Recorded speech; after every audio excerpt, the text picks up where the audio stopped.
Porquê é que eu sou a única que não está a aproveitar a vida? Esta é uma pergunta que algumas pessoas já se fizeram em algum momento na sua vida. E neste episódio de Pensar com o Coração, vamos falar sobre FOMO e o FOMO nas épocas festivas.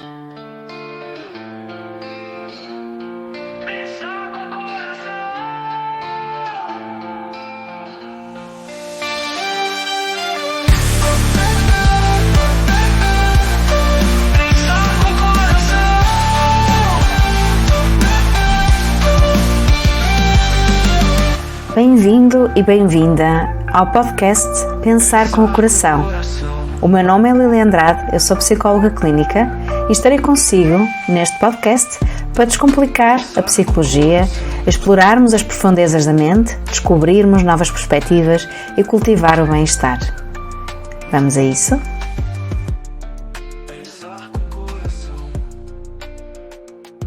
No episódio de hoje vamos falar de algo que se intensifica muito no Natal e no final do ano, mas que na verdade nos acompanha ao longo do ano inteiro e que é promovido aqui por esta era digital. Que é a sensação de que toda a gente está feliz e a viver intensamente, menos nós. E certamente quem está a ouvir em algum momento sentiu isto.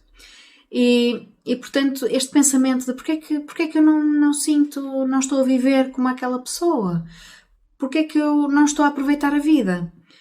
Em primeiro lugar, reforço, não está sozinho. Eu já senti isso em alguns momentos e tenho a certeza que as pessoas que me estão aqui a ver, a maior parte delas já sentiu isso pelo menos uma vez na vida. E isto tem explicações muito claras, emocionais, cognitivas, neurobiológicas e sobretudo sociais. Então, hoje o que vamos explorar aqui é o FOMO, é o Fear of Missing Out, é o medo de estar a perder alguma coisa relevante. E é a armadilha que surge aqui nesta comparação social digital dos dias de hoje. A primeira coisa que eu quero que saiba é que nós não vemos a realidade das pessoas. Nós vemos a versão editada da realidade das pessoas, não é? Que é cuidadosamente selecionada. E portanto, é importante nós termos presente, como falava em episódios anteriores, que nós vemos esta edição. Portanto, nós temos o palco bem iluminado e bem decorado. Nós não temos acesso aos bastidores. E mesmo quando nos mostram os bastidores, vou pôr aqui umas aspas, são bastidores também muito bonitos, muito agradáveis de se ver. De facto, quanto mais nós usamos as redes sociais, mais aumenta a comparação social e há uma maior tendência a termos uma menor satisfação com a vida. E quanto maior for o uso passivo das redes sociais, portanto aquele scroll não é, infinito, apenas a consumir o conteúdo dos outros, maior é a presença de FOMO, não é? Maior é a comparação social e maior é o sofrimento psicológico. Mas então o que é que torna as redes sociais tão propícias à comparação e à infelicidade? O problema está na natureza assimétrica da informação que nós recebemos.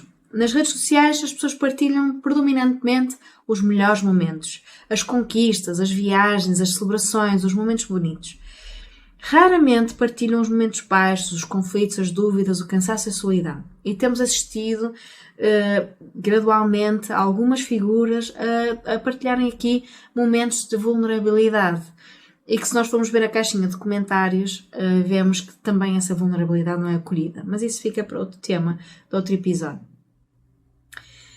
E a apresentação seletiva que nós fazemos desse conteúdo chama aquilo que tem um nome, nós chamamos de viés da amostragem. Ou seja, nós estamos apenas a ver uma pequena fatia, que é a melhor fatia, não é, do nosso bolo, que é a nossa vida, e mostramos isso às pessoas.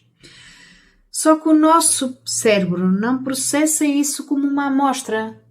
Isto é só o que ela quer partilhar. Há uma parte do nosso cérebro que acolhe isto como se fosse mesmo a vida dos outros. E o que é que acontece logo a seguir? Nós comparamos, não é, os nossos bastidores, a nossa vida, com este palco bem iluminado das outras pessoas, esta fatia pequena que é apresentada nas redes sociais. Comparamos aquilo que sentimos por dentro, não é? As nossas inseguranças, o cansaço, as ansiedades, as imperfeições.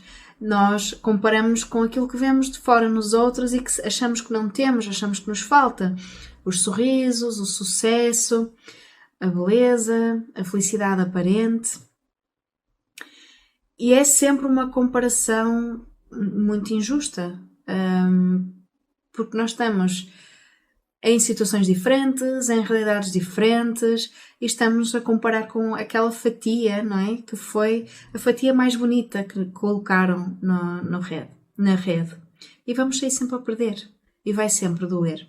O Instagram, por exemplo, tornou-se aqui uma plataforma de curadoria de vida, ou seja, cada imagem é cuidadosamente escolhida, editada, filtrada. E para as mulheres em particular, o Instagram pode ser uma plataforma de comparação implícita, onde o número de seguidores, a qualidade estética das publicações, as métricas de engagement contribuem para esta comparação, para o sentido de estatuto social e para esta comparação. E estas imagens curadas, não é, criam uma realidade distorcida e as pessoas comparam as suas vidas cotidianas, que não estão filtradas, obviamente, nem editadas, com aquilo que vem na internet, nas redes sociais. E outra curiosidade é que muitas das pessoas que apresentam estas vidas perfeitas online, elas próprias também estão a fazer a mesma coisa com outros perfis, a comparar-se com outras pessoas.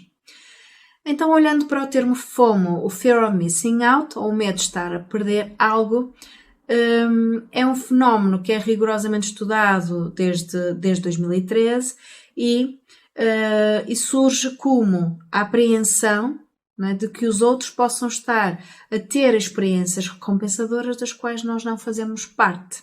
Estamos ausentes. Então, é acompanhado por um desejo de, compulsivamente, nós permanecermos conectados com aquilo que os outros estão a fazer. Portanto, tem aqui na base uma necessidade de fazer parte, de pertencer. E o FOMO não é um fenómeno raro. 66% das pessoas admitem ter sentido FOMO pelo menos uma vez na vida. Isto, se olharmos para estudantes universitários e jovens adultos, onde esta necessidade é maior, os valores aumentam. Então, onde é que surge aqui as raízes deste FOMO? Portanto, de acordo com os investigadores que estudam aqui o FOMO, existem 3 necessidades psicológicas básicas e universais, que é a competência, a autonomia e o relacionamento. A competência é a capacidade de agir eficazmente sobre o mundo. A autonomia é a sensação de autodeterminação e a iniciativa pessoal. E o relacionamento é a conexão e a proximidade com os outros. Portanto, o FOMO surge aqui como um estado de ansiedade que resulta de uma falta na satisfação destas necessidades básicas, sobretudo a necessidade de relacionamento. Ou seja, quando nós não nos sentimos suficientemente conectados, quando sentimos que não pertencemos, como falei há pouco, quando há insegurança nas nossas relações, nós tornamos hipervigilantes. Há sinais de que os outros estão a ter experiências mais significativas do que as nossas e nós não pertencemos a elas, estamos excluídos. E esta hipervigilância provoca dor, portanto é uma dor real, tem impacto. Não é uma coisa de moda que agora toda a gente tem, não é? E o FOMO acontece também durante o Natal e as épocas festivas. Portanto, o FOMO nestas alturas dispara exponencialmente. Porquê? Porque existe aqui uma expectativa de felicidade coletiva, de celebração, de conexão familiar e de pertença. E nem sempre isso acontece. Então nós vemos nas redes sociais fotos de jantares, reuniões familiares muito bem organizados e harmoniosos, escapadelas de fim de ano, presentes caros, gestos românticos, gratidão e alegria e balanços de vida muito, muito, muito ricos em aspectos positivos. E há uma narrativa cultural predominante de que toda a gente está a aproveitar. Só que há uma ilusão emocional. E aquilo que demonstra é que as pessoas sentem nestas festas mais stress, mais solidão e um desejo enorme de estar em família. E muitas vezes não poder estar em família. Ou seja, as redes sociais demonstram um Natal universalmente feliz, mas a realidade clínica é outra. Portanto, maior solidão, maior ansiedade e maior sofrimento que é reportado nesta época. E olhando aqui para o FOMO e para o uso das redes sociais, níveis elevados de FOMO também estão associados ao uso exagerado, não é, exacerbado das redes sociais. Portanto, existe aqui um impulso para verificar constantemente os seus dispositivos, não é? Permanecer online para não perder pitada, para estar sempre a acompanhar aquilo que os outros estão a fazer. E este comportamento cria aqui um círculo vicioso, não é? Sentimos FOMO e verificamos as redes sociais para nos sentirmos incluídos. Vemos conteúdo de vidas perfeitas e aumenta a nossa comparação social. Sentimos-nos piores sobre nós próprios, aumenta o FOMO. Verificamos mais as redes e o círculo vicioso continua. Portanto, é um círculo que se autorreforça com sentimentos de não pertença, de exclusão e de inadequação. E para compreendermos, não é, o que é que esta comparação nos faz, vamos olhar então para a comparação social. A comparação social, quando ela é equilibrada, ela pode dar-nos informações sobre o nosso desempenho, motivar-nos a melhorar, ajudar-nos a sentir-nos gratos quando percebemos que estamos bem e felizes. Eu observo isso também, não só no consultório, mas também no dia-a-dia. O problema surge quando ela se torna desregulada e é predominantemente ascendente. Ou seja, na comparação ascendente, nós comparamos com pessoas que nós achamos que são melhores do que nós, ou que têm algo que nós não temos, ou são mais bonitas, mais bem-sucedidas, mais felizes. Isto pode ser motivador, na dose certa, são doses pequenas. Mas quando é constante, torna-se destrutivo. E depois temos as comparações descendentes, que é quando nós nos comparamos com pessoas que estão em contextos, em situações piores do que a nossa. Isto, de certa forma, dá ali um certo conforto emocional, mas é temporário, porque não há uma fonte saudável de bem-estar, não é? Nós ficarmos felizes com o mal-estar dos outros. E o problema das redes sociais é que são uma fonte de comparação contínua ascendente. Nós vemos o melhor momento das pessoas, um viés de positividade, conteúdo visivelmente atraente e emocionalmente intenso, centenas de vidas aparentemente melhores do que as nossas e, portanto, quanto maior a exposição a este conteúdo, maior a insatisfação com a nossa própria vida. Então, existe aqui uma relação entre o FOMO, mediado aqui pela comparação social e pela autoestima. Ou seja, o FOMO aumenta a comparação social, que reduz a autoestima e aumenta o uso problemático das redes sociais. E voltamos a ter aqui um círculo. E isto é devastador, causa sofrimento psicológico. A par disto, temos ainda o facto da nossa mente criar narrativas, fazendo com que aquilo que nós sentimos se torne verdadeiro. Então, a mente começa a criar narrativas para explicar aquilo que nós sentimos e quando nós nos sentimos sozinhos, ansiosos ou inadequados, o cérebro procura explicações e frequentemente constrói aqui histórias como eles estão felizes, eu deveria estar assim, toda a gente tem a vida resolvida menos eu, estou a falhar enquanto pessoa, há algo fundamental de errado comigo. E este mecanismo é aqui uma inferência emocional que faz com que nós acreditemos nisto como uma verdade. Mas o facto de eu sentir algo intensamente não é uma verdade absoluta. Então o facto de eu me sentir inadequada quando vejo fotografias de festas, não é, online, festas felizes, não significa que eu realmente seja inadequado. Significa que eu estou a experienciar uma resposta emocional que me faz sentir inadequado. Ativa inseguranças minhas. E é importante distinguir que é aquilo que eu sinto e não é aquilo que é de facto, para poder gerir, para poder regular. E já vamos a essa parte. Então, antes disso, gostaria de ver consigo quais são os sinais de que está a viver FOMO e uma comparação social que é destrutiva. Portanto, quando sente um aperto no peito ou no estômago, quando vê fotos de eventos sociais online, um sentimento persistente de inadequação, não sou suficiente, não faço o suficiente, não tenho o suficiente, já devia ter alcançado isto ou aquilo outro. Tem dificuldade em sentir alegria genuína pelas conquistas dos outros e depois sente-se culpada por isso. Sente culpa por não estar entusiasmado em alturas em que deveria estar, em que seria suposto estar feliz. Faz uma comparação automática e inconsciente sempre que abre as redes sociais. Sente-se mais isolado, tem aqui uma busca compulsiva de usar as redes sociais, verificando sempre esse conteúdo e depois constatando que se sente pior de o consumir. E sente inveja das vidas que nem sequer conhece verdadeiramente. Isto tudo é normal, é natural, é compreensível nesta era digital. Não é uma questão de fraqueza, ok? Somos todos humanos. Eu própria já tive momentos em que isso aconteceu. Então, o que é importante aqui é nós ganharmos consciência sobre isso, sermos gentis connosco e implementarmos aqui estratégias que nos vão ajudar a sair deste círculo vicioso e a trabalharmos aqui o nosso autocuidado. Então, estratégias práticas para lidar com o FOMO e com a comparação social. Primeiro, que acaba por ser muito evidente, prende-se com a redução da exposição às redes de uma forma estratégica. Não é abandonar, é reduzir. E esta revela ser uma grande estratégia, porque permite recuperar significativamente o bem-estar e reduzir o FOMO. Fazer pausas regulares, escolher um dia por semana em que está livre das redes sociais. Desinstalar aplicações durante períodos específicos, fins de semana ou férias, ou ocultar do seu telefone durante períodos específicos e retirar as notificações. Estabelecer limites de tempos diários. As próprias redes sociais, eu penso que o Instagram consegue fazer isso, podemos dosear o tempo que estamos na própria rede. Senão também temos a opção de o fazer no nosso telemóvel. E um aspecto muito importante, desativar as nossas notificações.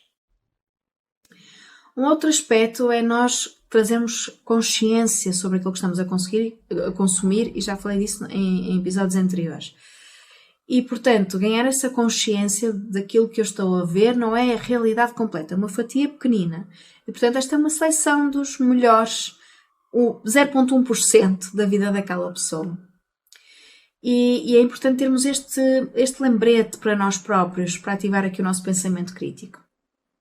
E para isso até podemos lembrar o que é que não está na foto, imaginar discussões antes de se tirarem as fotos, cansaços depois de eventos, as preocupações financeiras. Recordo-me numa masterclass que estava a ver online e que, entretanto, fez a transição, alguma coisa não estava a correr bem e fez a transição para a oradora, e a oradora estava com uma cara muito zangada com a situação, e portanto foi bom ver isso, e que depois mudou a cara quando percebeu que a câmara estava on novamente nela, mas foi bom perceber isso, foi bom ver aquele lado mais pessoal daquela pessoa. O antídoto para a comparação é aqui a clareza dos valores pessoais. Quando nós sabemos aquilo que realmente importa para nós e não o que deveria importar-se uns nos outros. Então, permita-se escrever quais são os seus valores de vida. Criatividade, compaixão, liberdade, autenticidade. O que é que o faz sentir vivo e significativo? Que tipo de vida faz sentido para si, independentemente daquilo que os outros pensam? E escreva sobre isto. Escreva sobre isto, porque quanto mais conectado estiver com os seus valores, menos poder a comparação social tem sobre si. Ter momentos em que cria exercícios de respiração e de grounding também são ótimos momentos para diminuirmos esta atividade que o FOMO também nos ativa, não é? E, portanto, para nos ancorarmos aqui no presente. Reavaliar expectativas culturais sobre a felicidade, portanto, perguntar-se honestamente para si próprio: de onde é que vem esta ideia de que eu tenho que estar sempre feliz no Natal? Quem é que disse que uma vida boa tem de parecer isto que eu vejo online? Será que eu estou a perseguir a minha felicidade ou a felicidade que os outros esperam de mim? E, portanto, muitas vezes nós descobrimos que estamos a carregar expectativas que não são nossas, que foram absorvidas da família, da cultura, das redes sociais. E há uma liberdade imensa em perceber que eu posso escolher aquilo que significa felicidade, bem-estar para mim. Substituir comparação por curiosidade compassiva. Em vez de "porquê é que eu não sou assim?", experimente perguntar: o que é que faz sentido para mim neste momento? Qual é o caminho que eu estou a percorrer e porquê? O que é que eu posso aprender com esta pessoa sem me diminuir? E esta mudança da comparação para a curiosidade transforma completamente a experiência emocional. Por fim, construir micromomentos de uma alegria real e autêntica. Não precisa de grandes eventos, de viagens caras, festas elaboradas. Autenticidade e presença. Então, micromomentos que realmente nutrem. 10 momentos de silêncio, completo, sem ecrãs. Uma bebida quente, confortável, bebida conscientemente, um chocolate quente, por exemplo, um chá. Um passeio ao ar livre, observando o céu e os sons. Um abraço prolongado. Uma conversa verdadeira, sem equipamentos, sem multitasking. Ler um capítulo de um livro que o inspira. E, portanto, estes momentos são ricos, são únicos e enchem o coração. até às vezes mais do que aquela foto perfeita nas redes sociais. Se sente que todos estão felizes menos você, pense que não está a comparar vidas, factos, verdades, está a comparar narrativas. O importante para a felicidade é que a sua vida seja boa por dentro. Quero agradecer por estar desse lado, por nos acompanhar e deixa aqui o seu comentário, deixa aqui a sua partilha, a sua reflexão. E vemo-nos no próximo episódio e até lá, pense com o coração.